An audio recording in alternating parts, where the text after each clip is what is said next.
Shalom, shalom, shalom, the church of our Lord Jesus Christ, because Jesus Christ is the way, is the life, is the truth. I'm happy to greet you this time. Thank you, my brothers and sisters. Nasepeli kopesa yo mbote esika ezwamio ndeko molinga mikati na mokonzi na biso Yesu Kristu tango solo binde kwa ngabandaki na anglais zolo basusu linga te tozana pays anglophone yangwana moko anglais fweza la ka problème ezate ndeko na ngai nasepeli opesa yo mbote ngai nazaka kana Thomas frère tango soba nazaka na Thomas pofuna tuna epenza mituna ebele Yangwana na sepeli ko présenter lisusu Thomas. Bonjour Thomas. Bonjour, bonjour Moussena Nkolo. Thomas na sepeli ko yamba o lisusu na émission oyo parce que Thomas tozaka na mitune ko aussi la te parce que mitune za doctrine Thomas. Yangwana Thomas nga na tuna parce que d'abord bonne santé Thomas avant to kena. Non, nzamba zali ko batela pendenge na moni o zali ko batela. Merci Thomas. Thomas vraiment ngalaye kotuna yo. Batu bakomi kolenga. Mutu nyonso akomi kaka apocalypse yangoyo au fin du monde. Ngai awa nazoyeba te na bana o na kosuka wapi. Donc tozoyeba te mokili ekomi koningana. Thomas, l'église etikalaki na ba à l'Éternel, vous serez affermis. Aux serviteurs, vous réussirez. Raison pour laquelle, tant que Jésus a sécuisaki Lazare, que sécuisaki Moussala Yesu, que fongola Lazare et comment Moussala ba Thomas. Message nini o ya exhortation o ya confortement parce que Thomas na l'armée ezalaka moral nini o yo kopesa na biso ecclesia. Pena bandeko o balingi pe bakota na église ya mokonzi Yesu message nini ya temps oyo yo kopesa na biso o eko conforter biso ata to koyoka na gauche ata na droite o ba te ezande mwana te parce que to simba kaka liloba na Nzambe Thomas. Yeah, merci Moussena Nzambe pour na opportunité oyo Nzambe apesi biso na boko leloko to bebela makambo oyo. Omoni ngai na vandaki mukolo moko na zo méditer mais Saint-Esprit pe ayebsinga ke selon la Lamentation 3:37 makambo nyonso zo salema na se awa Nzambe pe azo permettre yango. Nzambe a permettre yango po moko na moko a mitala. Bien aimé, notre Dieu azalaka na patience moko même tant Noé bakotaki na kati na boîte. C'est après 7 jours que Mboulé va nous. Ça, c'est la patience de Dieu. Et on a même dans temps où il y a l'autre, après avoir fait les 3 mouvements prophétiques au Banjé, il y a les Bosso Bakoti, l'autre Nandaku, il y a mis Balé, Bamemi hors de la ville, il y a mis ça qu'il fallait qu'il y ait dans la montagne, mais il y a mis ça tout l'autre en Élie. Alors, il y a ville les hommes n'ont pas vers la montagne. Danger, Zoyanasima. La Bible dit, Zamba nous dit que je ne permettrai pas que danger comme la yo. Tant que vous en avez. Vous comprenez la patience de Dieu. Donc, dans le moment où ils ont toujours patience en Zambie. Thomas Pierre a dit que un jour est égal à 1000 ans. L'Éternel ne tarde pas, mais à l'indi bato nyonso ba kombo na bango e komama na buku a bomoi. Ba bongo la mitema. Bien aimé, il faut te mitana. Lolengi kantozo tambusa mangomba ya mkolo. Yango moni Thomas Paul azoloba na mukanda ya Ephésiens chapitre 4. Alobi ke ngai prisonnier na bino na kati na nkolo na yebisa mutu na mutu atambula selon vocation epesamelaki. Na ko conserver unité dans la foi. Na kati na kumikitisa. Donc, un ministre de Dieu cherche à conserver l'unité dans la foi. Parce que la grâce, c'est quoi? C'est que toi, tu peux faire, moi, je ne peux pas le faire. C'est que moi, je peux faire, toi, tu ne peux pas le faire. C'est ça la grâce. C'est que c'est la complémentarité, c'est ça la grâce. Okay. Mais aujourd'hui, tozomona mutu moko azo s'accaparer na makambo nyonso au sein de l'assemblée de notre Seigneur Jésus-Christ. Or, si une personne s'accapare de tout, il y aura totalement l'absence du Saint-Esprit. Parce que Saint-Esprit, ce qui a mon Saint-Esprit est retiré. Aujourd'hui, beaucoup des assemblées toujours marché sans l'absence du Saint-Esprit. Parce que ceux qui nous ne sommes pas l'église du Seigneur. Parce que l'église du Seigneur est basée sur le baptême du Saint-Esprit. Les jours de Pentecôte, quand le Saint-Esprit est descendu, c'est à ce moment-là, comme il y a une chambre haute, bazombe ma caractère à Christ, bazombe ma vie à Christ, balobi vraiment batu oyo bazaba chrétien, batu bazaba santo. Bango moko ba mi benga te mais ba benga bango. Or bien aimé, c'est difficile ya yo comporter la vie de Christ sans le Saint-Esprit. C'est pourquoi Jésus-Christ dans Actes des Apôtres chapitre 1 verset 4 a dit que ne vous éloignez pas de Jérusalem. Parce qu'ils étaient nus sans le Saint-Esprit. Vous comprenez? Donc aujourd'hui, tous comprendre un homme de Dieu a s'accaparé dans ma communion au sein d'une assemblée de Jésus-Christ. Maintenant, tout va comme il sama na maele ya mutu, mais pas le Saint-Esprit. C'est pourquoi Paul a dit il faut d'abord vocation na yo. On a makambo soldat. Paul a dit à Timothée, il faut être un bon soldat du Seigneur. Parce qu'un soldat ne s'attache pas aux choses de la vie sans pour autant satisfaire celui qui l'a enrôlé dans l'armée. Aujourd'hui, si tu es un serviteur de Dieu, tu dois t'attacher à Jésus-Christ. C'est celui qui t'a enrôlé dans l'armée. Donc, il faut tous avoir un bon soldat. Et il y a même qu'un athlète ne court pas dans ce qu'il y a Kimi, il y a des normes à obtenir couronne. Il y a des normes oyo koloacha. Donc c'est le moment il y a biso ko vanda pe komitala lolenka tozo tambusa ngomba Christ. Ko reconnaître pe ba grâce mususu. Moi, ozomona muntu azosala 14 ans na ministère atikala ko bimisa ministère mususu.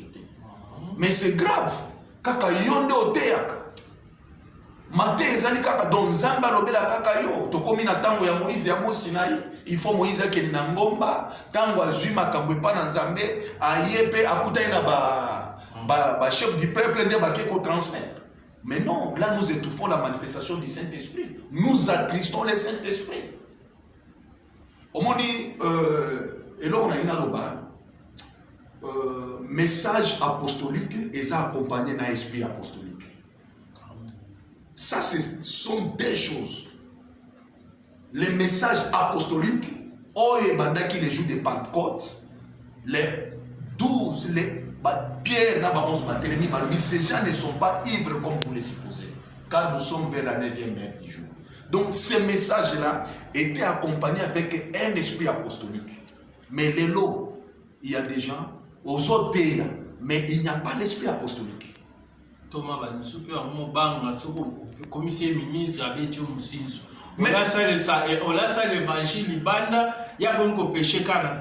mais non, d'abord, yo okoki kosala mutu ministre te, ngai na koki kosala mutu ministre te.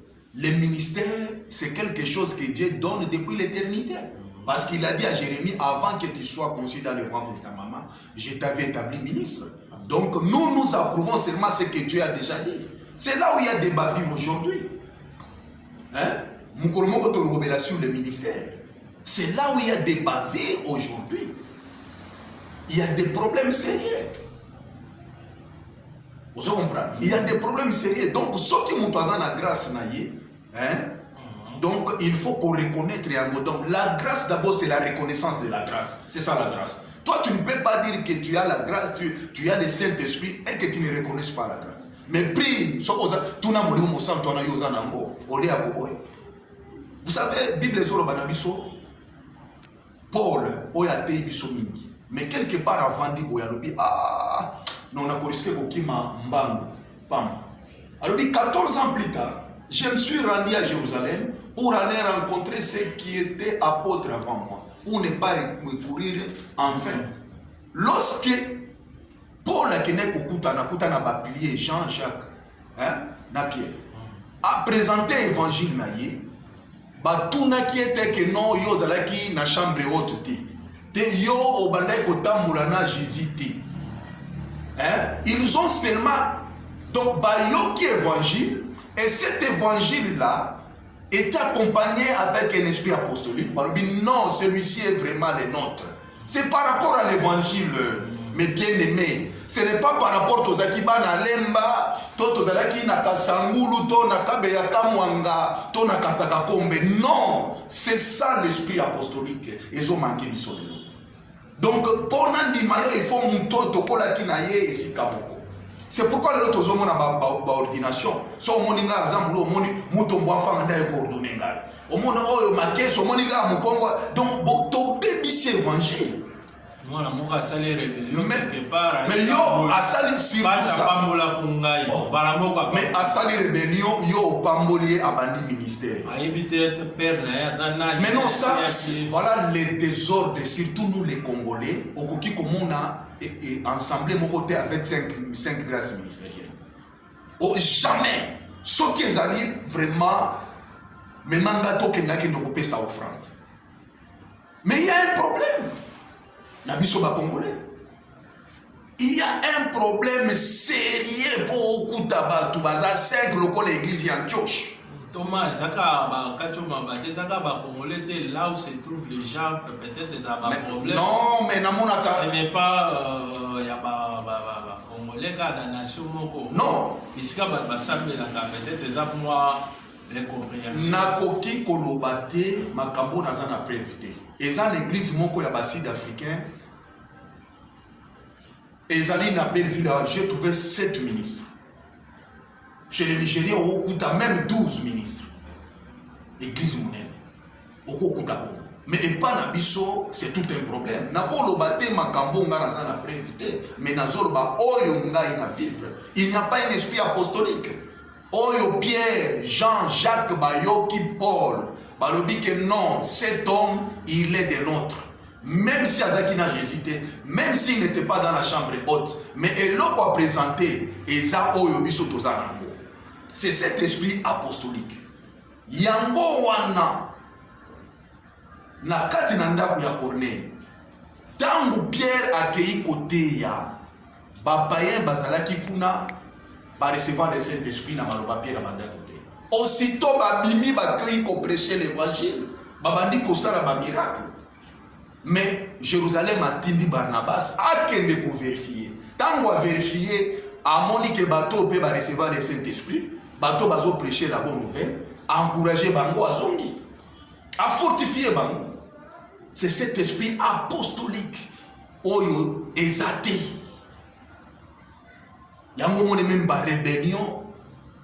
Moninga yambio au prêcher loba tango kei yo permettre rébellion. Non, ça va reconnaître biloko anate. Ils ont assemblé à donner. Merci Thomas. Namoni tokomi ko chite parce que ngande konga Thomas mo ya clôture to pe to ko clôturer page oyo iloba na yo. Bandeko ba biso ba olanda biso. Yeah, liloba na biso o liloba oto kopesa ya bien-aimé Nzambe atikeli biso temps oyo tomitala bama etonga tozo kamba ezali ya biso te ezali ya Nzambe. Vraiment toza na esprit wana toteya parole oyo ezalaki ete ya makana bantoma et parole wana ezala accompagner na esprit ya bantoma. Mutu moko te abande ko s'accaparer ou bien Paul a rubiki soki mutu azoteya évangile atalaka intérêt na yete ata l'intérêt à Batumsus et puis a mis considéré inférieur par rapport à Batumsus. Est-ce qu'aujourd'hui na un esprit wa mais na kati na évangile lo ba qui ennemi est côté basa na Nzambe bayokana mais tala po okoki Paul a dit à Timothée qu'il ne faudra pas qu'un homme de Dieu soit un homme de querelle, de rancune. Ce sont des évangiles, il y a rancune. Osana rancune, dans la banda pour se repentir, frère. Na baninga oyo banda ki na bango, oyo boyo kanakate, na sengyo na kombo ya Yesu. banda ko se repentir kutana baningana bobongisa yaka côté évangile. D'ailleurs Bible les oloba na biso clair soki ozali ko kende ko pesa offrande na yo et que se rappeler ozana problème na mutu tika na offrande kende ko bongisa na ndeko. Mais matériau te yaka bien, tu es un homme de révélation. Hein? Ozana ba révélation te yaka bien, mais le problème au linko se repentir te. Ozana ba rancune na batu. Non, réconcilie-toi. Parce que Bible dit que Christ, Dieu a réconcilié le monde en Jésus-Christ. C'est pourquoi il nous a amené la parole de la réconciliation. Donc un ministre de Dieu, il doit porter la parole de la réconciliation. Pas ma parole, il y a au monde, et côté na bana nzambe, c'est mensio zanango, au côté siamuti na bana nzambe, ba komi na barankin. Mais tala, mon koloyasu que vous avez un problème. Tant on nzambe atikeli yo o se repentir.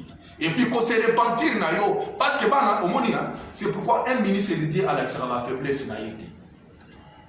Ta na koza la wanzaleza na ndakwa mais na yena tayi sango malamu. Nazana bano ba koza la mir ona komo na ba collecte. Mais yo ba yebi ke oyoka na bato yo te. Yende ngazana ayoka na kingante ba yebi faiblesse na yo parce que oyebi ko gérer te ba désir de la chair. Maintenant ta repentance il faut tant oyo kaina bandeko o le kaliboso lobaki ngai nazaki boye na boye na yo kaina baninga. C'est ça neto kondima yango. Parce que makambo bobino bobebanaki ezaki na ba faire privé te. Ozomona ezaki na ba faire privé te mais ezaki na makambo na nzambe pe bo pengwisi ba na nzambe ebele ba tout temps mabaku pona bino ba sai na nzambe. Hein? Ba mususu bakena ba église musu ba kombo so liloba pona nini babaye ba musu bazongi na kimbangu ba mususu ba pona nini pona ba comportement ba musu ba vandi na bandako pona comportement biso ba sai na nzambe ba ranking yuta moya ko de kadiboso te asango malamu ozana ba problème na moninga eso se repentira kate. Donc par là nous dirons que il y a absence ya molimo mo santo parce que molimo mo santo est un consolateur encore rappelé yo est un intercesseur okola la tête. Et l'homme David a demandé à la tête sur la soumu qui me yon banda et ça là 10 ans frère. Au monde, c'est que mon Dieu me semble que ça. Bino comment soki babanto bino comment asa nzambe so ozana rankina muntu ale batu nyonso wana mais eza ecclesia ndenge wana kokota yango te nazo yebisa yo parce que nisi batu nyonso wana balini Jean azoloba mutu ayini moninga na ye azana kata séjour des morts. Donc un homme de Dieu, un ministre de Dieu, oyaza ko ina moninga, omoni na ecclesia mobimba c'est ici quand les enfers, ezali lo banan, ozo ter na yo mais nzambe, nzamba za kunate. Osomon. Alors Pierre a formulé la case Simon le magicien couloir. Quand on dit Tina ni l'autre ni part dans cette affaire, tu crois que les dons de Dieu s'octroient au moyen de l'argent. Mais repente-toi. Alléluia. Amen. Donc, à formulé qui est sous couloir. Donc, Nicolas a formulé le couloir, c'est repentir. Mikiti sans ambakomatisa yo. Kota la mission ya bonité. Cité na biso eza céleste. Kota la gloire autant le kaliboso, ozate mikiti sa na moment oyo beaucoup na bosolo la. Tika barankini. Eza malamu te parce que yo zo kambali ngomba ya kolo Yesu. Yango message na pesi wana pe bana na nzambe botika kokota na makambo mususu oyo etali binote vraiment. Hein? Vina yo chrétien les autres dépendent na Moussa na nzambe te mais autres dépendent na Jésus-Christ de Nazareth. Les autres tokomi ba fanatique ya ba bassin ensemble. Hein? Ozoka pensa dadi alobaki ololoba il est écrit. Donc ba chrétien belé bazali sous terre. Okoka mutu il est écrit pasteur alobaki, apôtre alobaki. Mais bo vérifier ma comité. Comme Jésus bon eba minga no apôtre zate bokomo ngaka badadi. Dadi alobi dadi oh non one is sous église et comme mon méchant. Et comme mon méchant non eza malamu te. Tozonga na fondement ya bantoma. Oyo balobi que vous aviez été édifié par le fondement des prophètes des apôtres. Paul a temé la Pierre, batikala na rankinité. Pierre andimaki délivrance na ye. Afandaki kimia, alobaki te ke yo ye kokuta biso. Hein? Pierre mutateaka mukula liboso. Hein? Mais yango nazo ba ke esprit apostolique ezate. Mais Thomas ezaka lelo esimbate, biso nde to banda Ah, mais c'est ça. Yo yokuta biso. Non, eza esprit apostolique ndezate. Non, mais il fallait Pierre alobana Paul ndengwana. Esprit apostolique ezate lelo, il y a toujours des rancines. Hein? Ozomona na bande kotanga makomi esika moko Paul alobi boye abingani n'atteindre nanu la perfection te nazo courir pour na obtenir yango. Alobi na bino bande konangai biso nyonso tozwi la perfection spirituelle tozozela ti nkolo akoya kopesa biso yango nalingi tozala na esprit moko na makambo nga na tei mais soki ba mosusu bakondima yango te nkolo a éclairer bango ozo comprendre mais soki muto alobi contraire ya makambo yo bolobi wana aza ennemi te yoka Paul ndenga lobi asengi na nkolo c'est le Saint-Esprit qui convainc.